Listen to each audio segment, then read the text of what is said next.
Primero que nada, muy buenos días. Es para mí siempre un agrado participar en los eventos del Grupo Educar, y el día de hoy no es una excepción para uno de mis temas regalones, que es el tema de la educación inicial. Les voy a hablar el día de hoy sobre educación parvularia, actualidad y desafíos. Voy a tratar de organizarme en el tiempo. Me voy a automedir, ustedes me perdonarán. Y hay algunas cosas, algunos elementos por los que voy a pasar más someramente, porque el profesor Kietze ya los mostró en su presentación, entonces los voy a mencionar solamente al paso. Bueno, ¿cuál es la actualidad respecto de la educación inicial? Y quisiera partir con una definición un poco previa, ¿sí?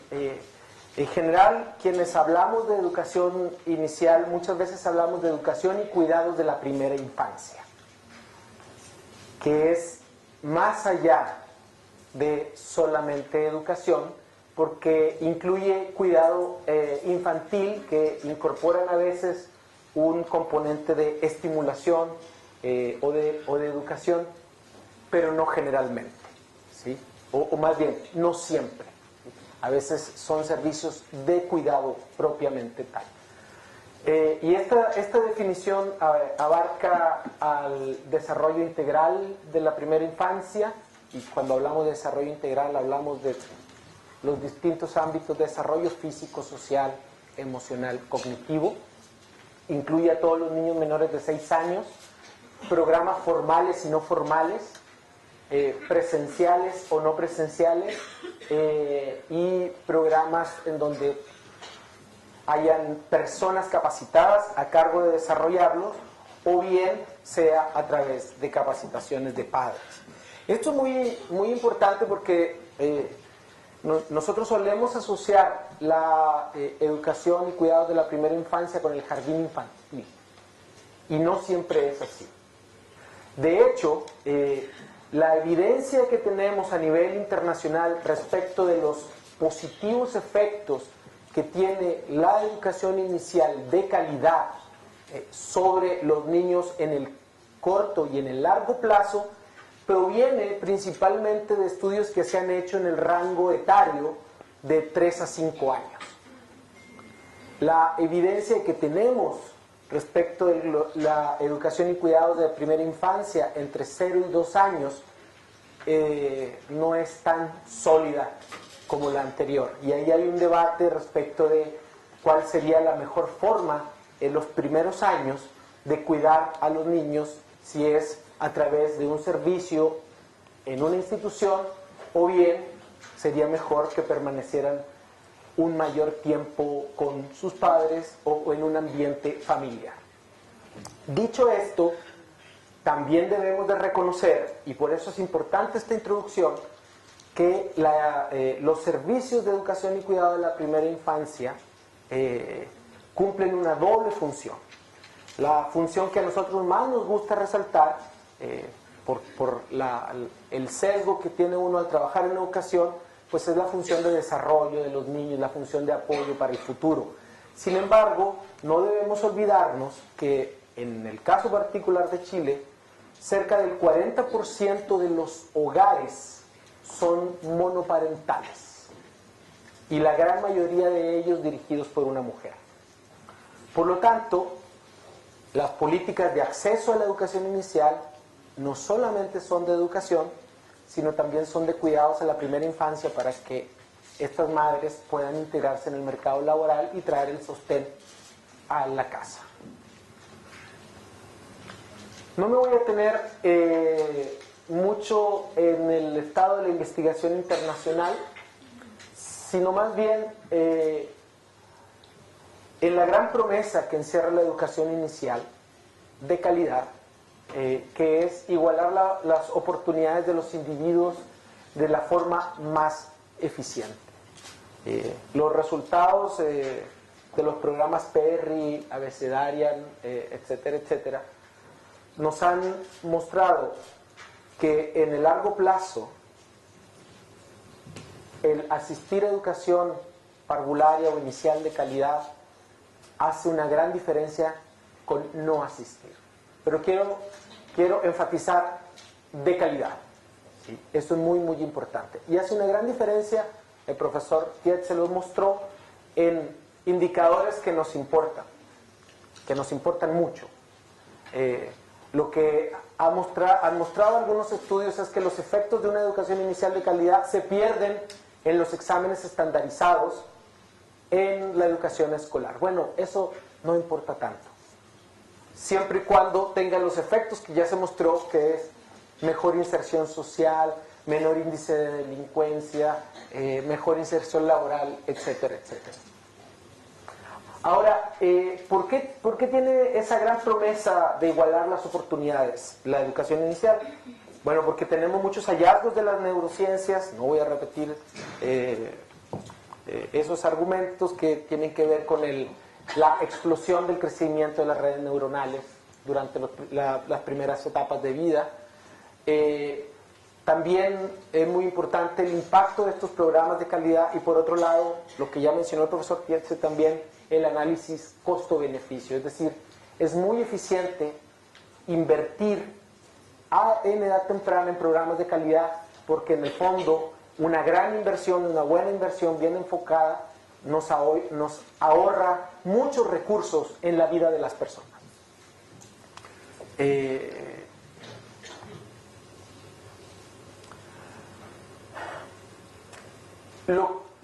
Lo que nos dice la investigación internacional respecto de los programas de educación inicial tiene que ver.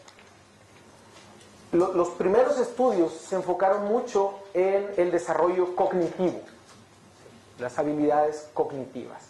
Y posteriormente se ha ido abriendo el abanico. El mismo profesor Heckman, Premio Nobel de Economía, ha ido abriendo el abanico para decir, bueno, hay habilidades cognitivas y no cognitivas. Los economistas, yo estudié economía en alguna época de mi vida, siempre tenemos problemas para pensar en más categorías que dos. Entonces tenemos cognitivas y no cognitivas, no nos alcanza para sociales, emocionales y de otro tipo, ¿no?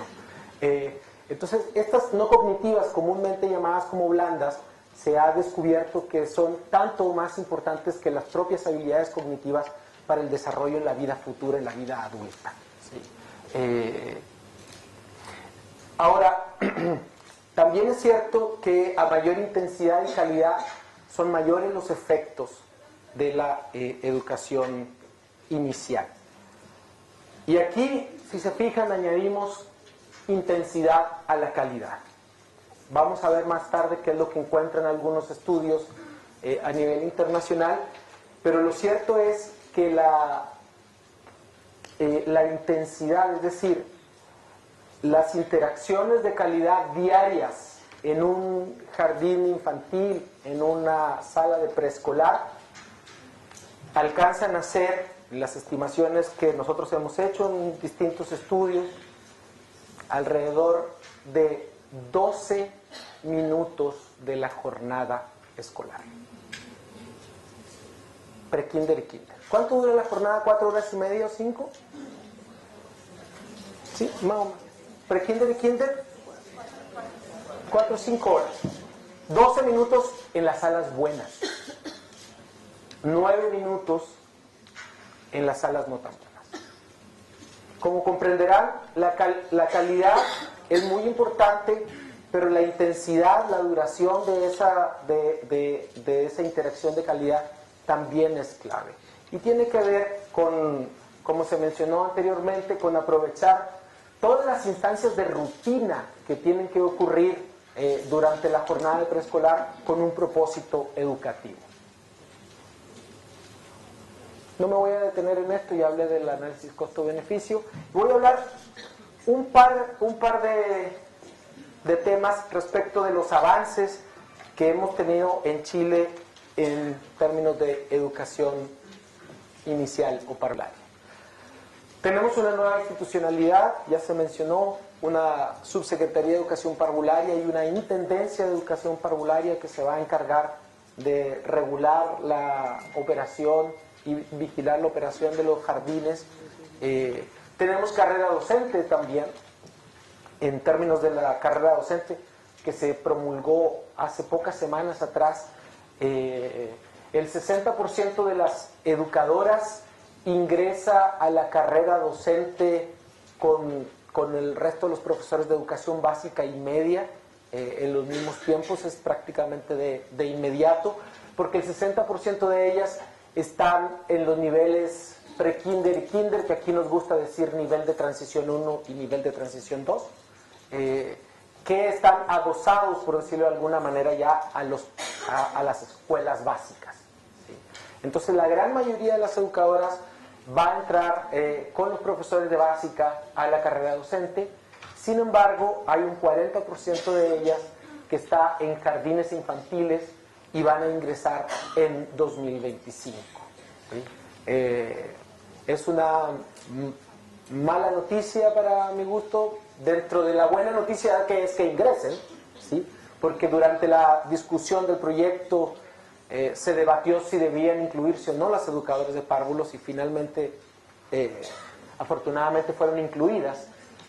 Sin embargo, este retraso hasta 2025 tiene que ver con condiciones estructurales de arrastre de nuestro propio sistema educativo que hacen muy difícil compatibilizar, porque acuérdense que este 40% de educadoras son educadoras que están en 3 tipos de jardines: Junji, Integra y BTF.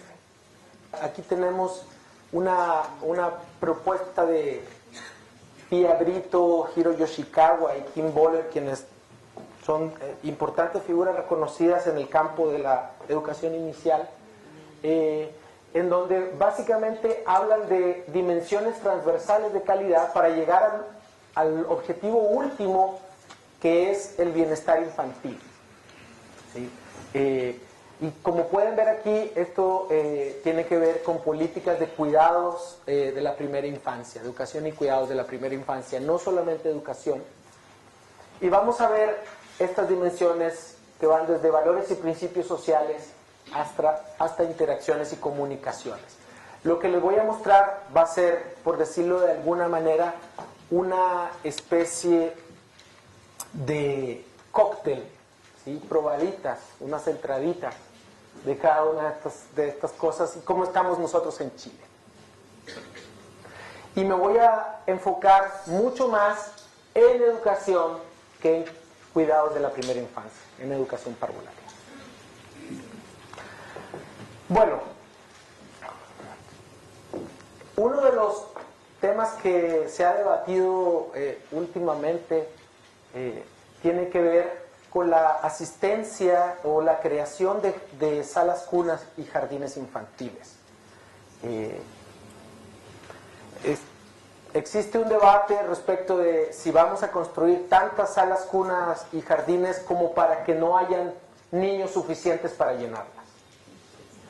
Y la verdad es que yo me temo que podamos estar enfrentando una situación como aquella, que no vamos a tener niños suficientes, particularmente en los niveles de sala cuna, por distintas razones, ¿sí? Y nosotros hicimos un estudio con algunos colegas para tratar de entender cuáles eran las razones de que los padres de familia no enviaran a sus hijos a los jardines infantiles. Y clasificamos las razones en razones no modificables. Y básicamente, si ustedes ven este gráfico, no se alcanza a ver muy bien acá, pero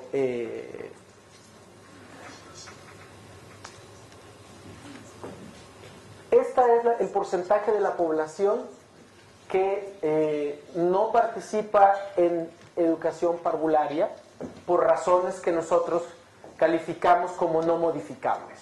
¿Y cuáles son esas razones? Preferencia por cuidado en el hogar. La gran mayoría prefiere cuidar a los niños en el hogar, particularmente cuando hablamos de los niveles de sala cuna. Aquí hay distintos elementos ¿sí? Uno que probablemente ustedes todas conocen, que es que, pucha, uno manda a los niños al jardín infantil cuando son pequeños y de inmediato empiezan a contagiarse. ¿Sí? Construcción de anticuerpos, vamos a llamarlo de manera elegante. ¿Sí? Sin embargo, en los niveles medios igual hay un 45% de la población que piensa o prefiere cuidar en el hogar a los niños o piensa que no es necesario que se asista a este nivel educativo. Hay una baja valoración de este nivel educativo. Ahora, esa baja valoración me parece que tiene que ver con elementos culturales, pero también tiene que ver con elementos de funcionamiento y elementos de calidad. Si yo soy un padre de familia y veo que mi hija o hijo va al jardín infantil 5 horas y tiene 10 minutos o 12 minutos de enseñanza al día, realmente que falte un día no es mucho problema. Probablemente va a aprender más en la casa, porque va a haber interacción uno a uno que en el jardín. Por lo tanto, es necesario mejorar la calidad y la intensidad de esa calidad. Por otro lado, también es cierto que muchas veces los jardines infantiles tienen una estructura horaria que tampoco les es favorable a madres y padres. ¿Sí? Tienen una estructura muy rígida en donde, particularmente en Santiago, en las zonas urbanas de nuestro país, es muy difícil el tema del acceso, de llegar a tiempo, los trabajos uno no puede salir a tiempo y no tenemos flexibilidad. Entonces, a veces tampoco funciona muy bien como política de cuidado de la primera infancia para esas madres trabajadoras. ¿Sí? Y es un tema que se tiene que ir mejorando. También en términos de valores y principios sociales, hay algunos elementos como, por ejemplo,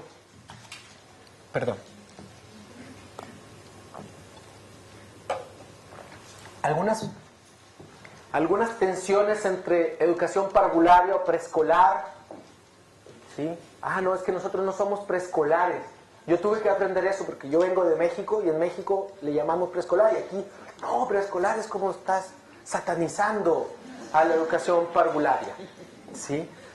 Bueno, y eso tiene sus raíces históricas, no proviene de ningún lado, no es inventado, sino que evidentemente la lógica afroebeliana de kindergarten, de donde los niños florezcan, donde jueguen y tengan un desarrollo armónico, está muy, muy instalada. Sin embargo, dado los avances de las neurociencias, los avances de las mismas ciencias en educación, pues sabemos que, por ejemplo, juego y aprendizaje no están reñidos. De hecho, juego podría ser una estrategia de aprendizaje, ¿sí? Pero a veces en educación parvularia entendemos el juego como ya váyanse a jugar, niños. Y no es así, ¿sí? Y son tensiones que tienen que ver con la valoración social y con la forma que tenemos de entender la educación parvularia que se ponen en juego al momento de hablar de la calidad. También es cierto, por otro lado, que tenemos a gente que piensa en la educación parvularia y más o menos ojalá que los niños de 4 años ya salgan leyendo. ¿Sí? Bueno, existe esa tensión por los dos lados. ¿Sí? El segundo elemento que tiene que ver con las dimensiones transversales de calidad es relativo a la dotación y distribución de recursos, parecido de alguna manera a lo que el profesor Tietze denominaba estructura, ¿no? Algunas condiciones estructurales. Bueno, nosotros tenemos una desigualdad estructural en el financiamiento de los jardines infantiles. Los niños que asisten a jardín infantil en Chile, financiado por el Estado, son de alguna manera discriminados a según la suerte del jardín que tengan cerca de su casa. Porque hay diferencias importantísimas en el nivel de financiamiento por alumno entre jardines Junji, jardines Integra y jardines BTF. Y tiene que ver con la forma en que se ha estructurado el sistema de financiamiento para estos tres tipos de jardines. Por lo general, los jardines Junji tienen costos más elevados por alumno, porque la estructura salarial es distinta, la estructura de provisión de materiales es distinta. Los jardines Integra están más o menos en medio, y los jardines BTF vía transferencia de fondos están realmente abajo en esta escalera de financiamiento, y las diferencias son bien importantes. Y otro tema que enfrentamos muy grave es el financiamiento por asistencia. El financiamiento por asistencia realmente hace que se termine no financiando de manera adecuada la educación inicial. Solo para darles una muestra, esto es parte de un estudio que realizamos hace un par de años para ver los costos de la educación inicial. Y por ejemplo, nos dimos cuenta en términos de los gastos, estos con datos principalmente de Junji e Integra. En términos de los gastos, imagínense, hay en sala cuna, el gasto máximo es de 268,000 pesos por alumno mensual, y el mínimo 135,000.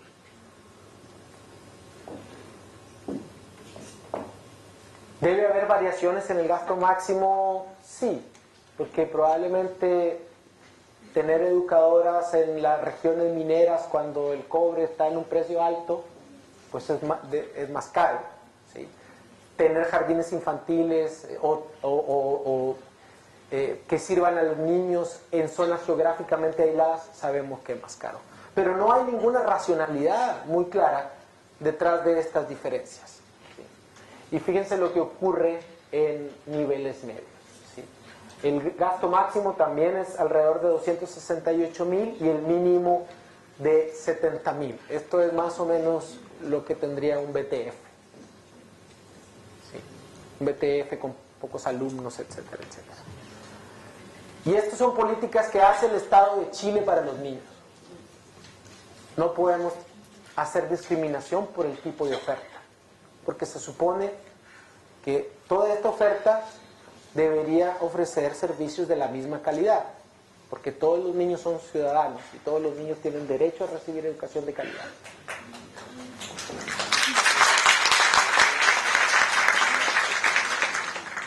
Ahora, arreglar esto es muy difícil, nos va a tomar tiempo, sí, pero es algo en lo que debemos insistir. Y esto se une al problema de pagar por asistencia.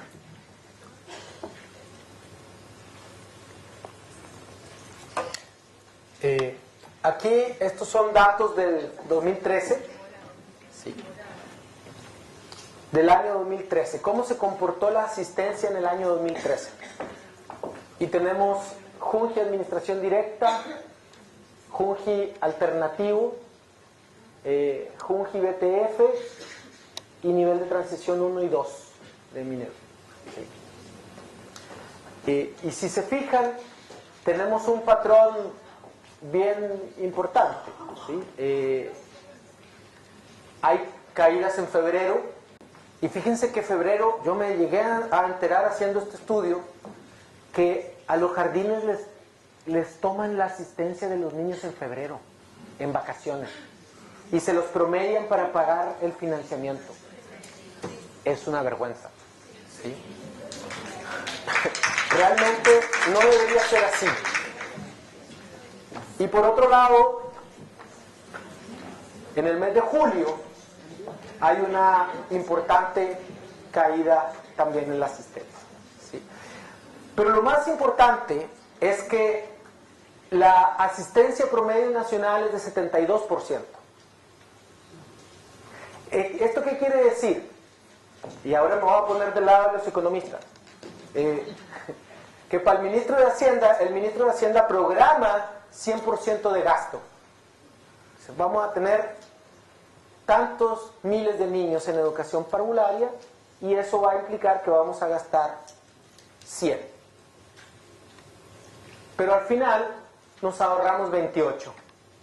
Porque los niños resulta, fíjense, que se enferman y salen de vacaciones. Dos cosas impensadas. ¿Sí? Y mientras sigamos pagando por asistencia, lo que estamos haciendo particularmente es afectar a aquellos niños que asisten a jardines Integra y vía transferencia de fondos, en donde el financiamiento es por asistencia, y estamos debilitando la estructura de financiamiento para ofrecer buenas condiciones en la educación inicial. Y eso no puede ser. Tenemos que cambiarlo, probablemente hacerlo al revés, es decir, que haya un financiamiento basal y que se sume un incentivo por aumentar la capacidad, maximizar la capacidad, y otro pequeño incentivo por asistencia. Es súper importante que los niños vayan y las escuelas deben tener algún premio, digamos, por recibir más niños y tenerlos más frecuentemente, pero no un castigo, porque no todo depende de ellas. Ahora, relacionado con esto, la profesora Alejandra Cortázar hizo un estudio sobre características físicas y espaciales, que es otro elemento de calidad. ¿Sí? Y la norma chilena en los BTF exige un espacio externo de 3 metros cuadrados por niño y uno interno de 1 metro cuadrado por niño. El ideal, tomado de normas OECD, países más desarrollados, es básicamente el doble. Probablemente lo vamos a alcanzar pronto, porque vamos a tener tantos jardines y salas cuna y menos niños que lo vamos a alcanzar de alguna manera, ¿sí? Y entiendo que en las construcciones actuales que está desarrollando la JUNJI, el Ministerio de Educación, para aumentar la oferta, cambiaron ya algunos de estos marcos. No están llegando a este ideal que podríamos decir es tipo Finlandia, pero están alcanzando un punto intermedio. ¿Sí? Otro elemento tiene que ver con los coeficientes técnicos. ¿Sí? Y la verdad es que el coeficiente técnico, la relación de alumnos de niños por adulto, es relativamente alta en Chile si uno lo compara con otros contextos. Sala cuna parece un poco más baja, ¿sí? En general, en todos los tipos de jardines. Este es reconocimiento oficial, JUNJI, BTF Integra, y esto es la OCDE y la Unión Europea, pero el gran salto ocurre acá. ¿Sí? Si se fijan, hay una gran diferencia, y esto es educador más técnico. Ahora bien, esta gráfica puede ser un poco tramposa, porque en el resto de los países, o en los países más desarrollados, ocurre como lo contrario a lo que ocurre acá, que es que la educadora sí está en la sala y no haciendo el papeleo, como lamentablemente les toca muchas veces a las educadoras acá. Y las técnicos son las que están principalmente en la sala de clase. Y esto no es un comentario peyorativo hacia los colegas técnicos, no, sino tiene que ver con el sistema de provisión y organización, que tiene que ir de a poco cambiando y que se está intentando cambiar. Entonces, tenemos coeficientes técnicos muy altos. Ahora, si ustedes me preguntan, ¿hay que bajar los coeficientes técnicos dramáticamente? Pues eso es muy difícil de hacer, porque es una de las medidas de política educativa más caras que se puede realizar y no garantiza que se pueda mejorar la calidad. Entonces hay que irlo haciendo de a poco, pero para eso hay que cambiar también el sistema de financiamiento, porque con el actual sistema de financiamiento el incentivo es a llenar las salas. En términos de liderazgo y gestión, bueno, liderazgo y gestión ha sido un tema principalmente estudiado en la educación básica y media, pero es un área aún en desarrollo en Chile, y me da la impresión de que necesitamos profundizar mucho más en este ámbito, porque los jardines infantiles, al igual que como sucede en las escuelas, yo siempre digo que las escuelas a veces funcionan como hoteles. Cuando uno se queda en un hotel, entra a su pieza, cierra, enciende la televisión, abre la ventana y esperarías, ojalá no escuchar al de al lado. Bueno, a veces en las escuelas particularmente operamos así. No colaboramos entre profesores de distintas salas. Ojalá no saber del profe de al lado. ¿Sí? Y lo que se ha demostrado en términos de evidencia internacional es que el trabajo colaborativo entre pares, entre colegas, con un liderazgo potente, ojo, no quiere decir una jefa ruda, no, un liderazgo potente en términos pedagógicos, en términos organizacionales, es muy importante para promover el desarrollo de todos los niños a lo largo del tiempo en un establecimiento de educación. Cuando vemos el tema de interacciones en la sala de clase,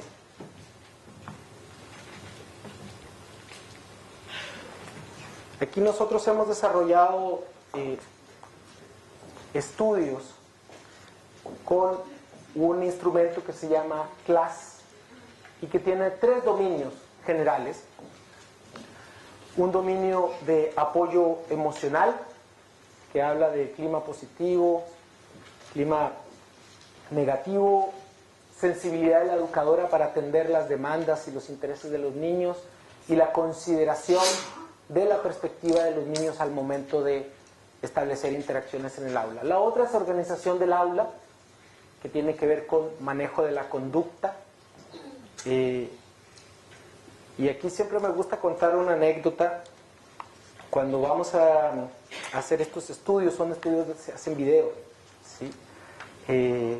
Y en estos videos normalmente los hacemos al principio del año escolar y al final del año escolar.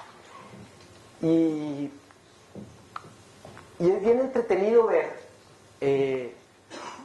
cómo al principio del año escolar la técnico que está en la sala es lo más parecido a las fuerzas especiales de carabineros, tratando de sentar a los niños en marzo. ¿Sí? Bueno, es entendible, muchos niños nunca han llegado a la escuela, no conocen las normas, hay un periodo de instalación de normas, y después al final ya se ve que los niños ya saben la rutina, entienden, etcétera, etcétera. Bueno, en este instrumento de observación en particular, el mejor manejo de la conducta se observa cuando no hay manejo de la conducta. Es decir, cuando ya se hizo ese trabajo de instalar estas normas, estas lógicas, y los niños las siguen automáticamente. Tiene que ver con productividad, con que los niños estén continuamente trabajando, involucrados en las actividades, y el utilizar distintos formatos para la enseñanza y el aprendizaje. A mí me gusta ejemplificar esto como las inteligencias múltiples, ¿no? Seguramente han escuchado las inteligencias múltiples. La gente aprende mejor de distinta manera. Bueno, aquí la idea es presentar la misma habilidad, el mismo contenido, de distinta forma, con distintas actividades a los niños para que las puedan desarrollar y así alcanzar a la mayor proporción de niños que están en la sala de clase con distintas actividades en torno al mismo tema. ¿Sí? Cosa que no solemos hacer. Suponemos a veces que con una sola actividad todos van a aprender, y después estamos hablando de diversidad. ¿Sí? No, bueno, esto se trata de una medida pedagógica para ayudar a los niños. Y apoyo pedagógico, que es lo más difícil de lograr en todo el mundo. Este instrumento ya yo creo que lleva como 60 países en el mundo donde se aplica. Tiene que ver con desarrollo de conceptos, cómo se ayuda a los niños a desarrollar nuevos conceptos, vincularlos con sus experiencias previas, preguntarles de qué saben ellos. Los niños por lo general tienen nociones o hipótesis o han escuchado de algún tema. Entonces, ¿cómo la educadora a través del lenguaje le ayuda a desarrollar nuevos conceptos, a afirmarlos, a entenderlos y utilizarlos recurrentemente de manera precisa y correcta? La calidad de la retroalimentación, precisamente el ejemplo que nos daba el profesor Pietze respecto del dibujo, ¿sí? Qué bonito tu dibujo versus, oye, ¿qué es lo que dibujaste ahí? ¿Qué es lo que hay? Etcétera, etcétera. ¿Sí? Normalmente tenemos bajos niveles de calidad de retroalimentación. Y el último que voy a mencionar es modelaje lingüístico. Y el modelaje lingüístico siempre se nos olvida, porque pasa algo bien raro. Y ustedes corríjanme si estoy mal, pero esto es lo que vemos en los análisis de práctica. Existe lo que se llama la actividad. ¿Sí? Y la actividad es lo que planificó la educadora para el día. Y en la actividad suele funcionar todo súper bien. Está el cuento, la predicción, las palabras difíciles, las vamos apuntando, etcétera, etcétera. Y se acaba la actividad y la profe como que se transformó. Es otra persona. Oye, pásame la cuestión. La otra cuestión no es esa cuestión. La cuestión. ¿Y dónde quedó la profesora de hace un minuto con las palabras difíciles, la variedad de vocabulario, etcétera, etcétera? ¿Sí? Bueno, y eso tiene que ver también con lo que hablábamos de intensidad. ¿Sí? Uno tiene que estar vestido en el terno de educadora toda la jornada escolar y más a veces. ¿Sí? Y eso es difícil de lograr. No estoy diciendo que sea fácil. Pero es algo que uno tiene que promover y recordar. Ahora, nosotros hicimos algunos estudios y les quiero mostrar un estudio de interacciones de aula, un breve resultado. Para hacer el siguiente punto, no se trata de ser solamente apoyo emocional, ni se trata de ser solamente organizadora de aula, ni se trata de ser solamente apoyo pedagógico. No siempre todos estos dominios resultan bien. Una actividad, ustedes saben, ocurren muchos imponderables en la sala de clase. Una actividad no puede resultar tan bien como lo planificamos en alguno de estos elementos. Pero lo que no podemos hacer es centrarnos solamente en uno de ellos. Porque recuérdense, son igual que los ámbitos del desarrollo de los niños, cognitivo, social, emocional, físico, que están interrelacionados. Bueno, estos también están interrelacionados.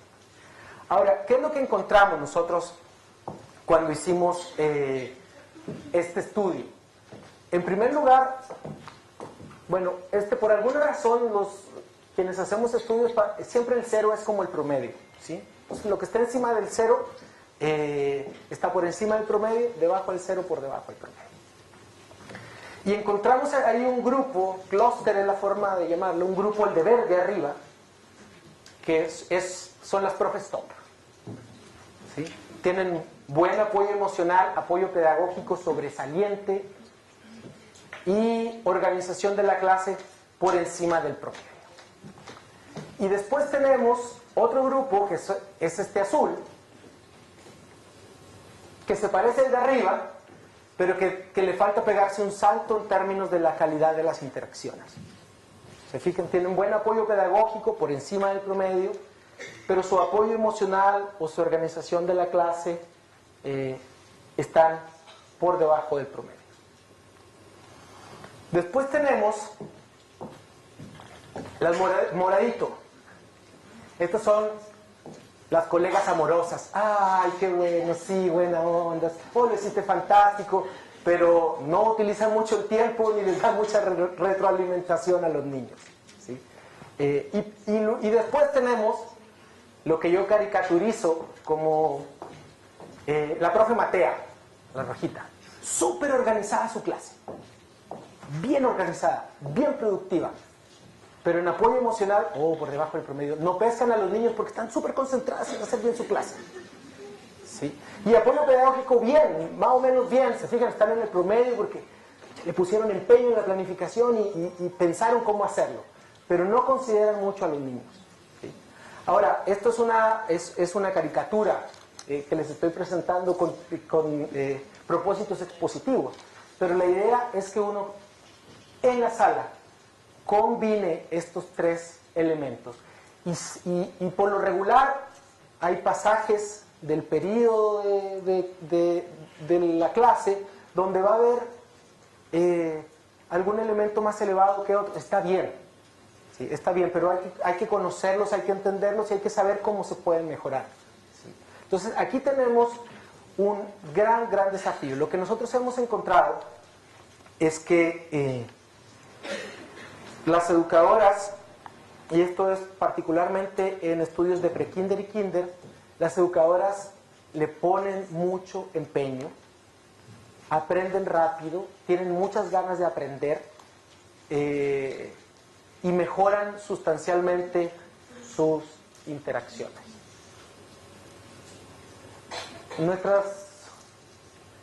Nuestras observaciones nos cuentan también que tampoco, si bien es cierto, las educadoras y los profes y todos podemos fingir un poco cuando hacemos clase, cuando tenemos una cámara enfrente. Cuando tú filmas a alguien por 5 horas, no alcanza a fingir las 5 horas, ¿sí? Finge como 20 minutos más o menos. La actividad, súper bien, ¿sí? Pero el resto no, ¿sí? Y esto no es por satanizar tampoco a los profes, ni a las educadoras, pero es para pensar en cómo podemos aumentar ese tiempo de la actividad donde sale bien a lo largo de toda la jornada escolar. Y no significa llenar de actividades toda la jornada escolar, sino aprovechar las que son necesarias, como pasar al baño, las colaciones, comer, la siesta incluso a veces, cómo organizarlas de manera que tengan algún sentido pedagógico, algún sentido de desarrollo. Ahora, relacionado con este tema está las capacidades docentes. Y aquí debemos de reconocer que tenemos un problema en la educación inicial. Bueno, recientemente hay una nueva regulación que impide o que exige que las carreras de educación parvularia sean impartidas solamente en universidades, no en institutos profesionales, lo cual en teoría es una buena noticia, pero hay que ver también la calidad de las universidades, ¿sí? Que en general es baja y además es variable, ¿sí? Hay algunas universidades que se destacan y hay otras que no se destacan. Y por lo demás está muy concentrado en la región metropolitana y la quinta región. En general, en las facultades de educación ha habido como un desprecio por el hacer y lo llaman instrumental.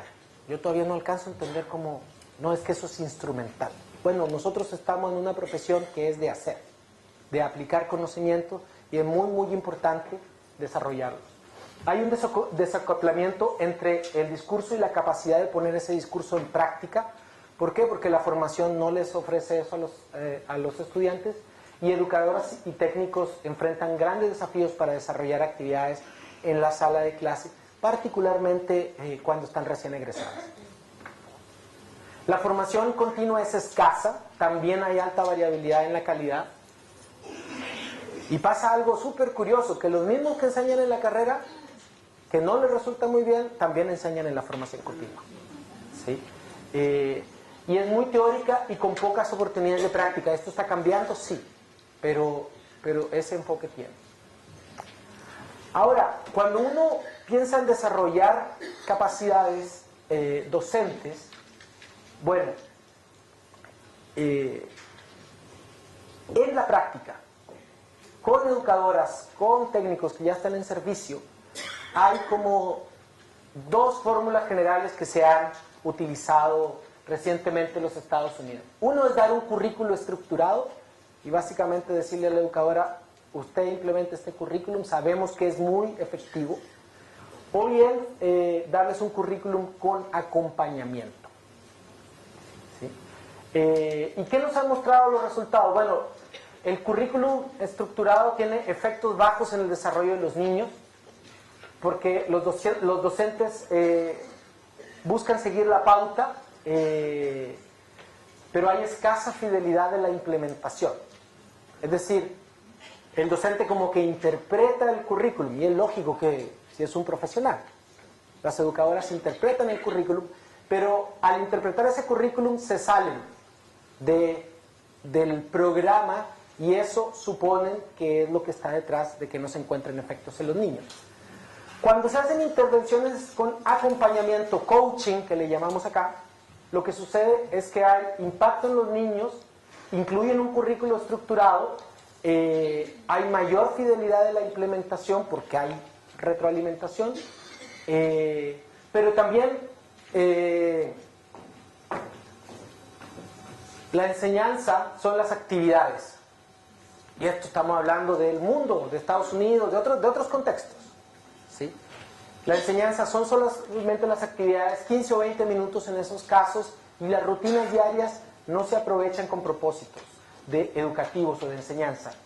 Y además hay pérdida de oportunidades de aprendizaje por un bajo conocimiento disciplinar. Es decir, las educadoras, al igual que acá, no reciben buena formación en desarrollo de conceptos matemáticos, desarrollo de conceptos científicos entre los niños, por ejemplo. Ahora, cuando se hacen las intervenciones con acompañamiento y corresponsabilidad, las evaluaciones tienden a ser un poco distintas. Es decir, se hace un programa que no viene desde fuera, sino que se trabaja con las educadoras, con los equipos locales. Lo que se planifica sale mejor y hay menos amenaza también.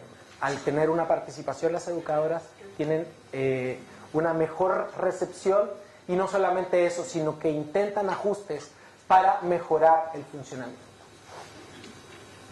Las intervenciones con acompañamiento deben desarrollar el juicio profesional docente, no deben de ser eternas, es para construir capacidades. Nosotros pensamos que 2 o 3 años en nuestra experiencia en los estudios es suficiente para construir esas capacidades, pero no sabemos si esas capacidades permanecen después, es lo que estamos empezando a estudiar ahora.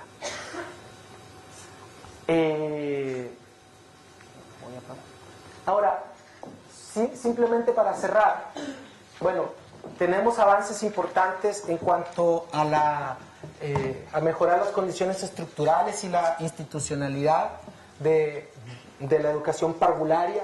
Las tareas pendientes en todas las áreas de calidad. Tenemos tareas pendientes, desde la formación inicial de educadoras y técnicos hasta la formación continua, y particularmente importantes son las interacciones de aula. Yo diría que es lo más importante. Pero también los recursos y las capacidades que tienen nuestros establecimientos. Aquí lo dejo. Muchísimas gracias por su paciencia.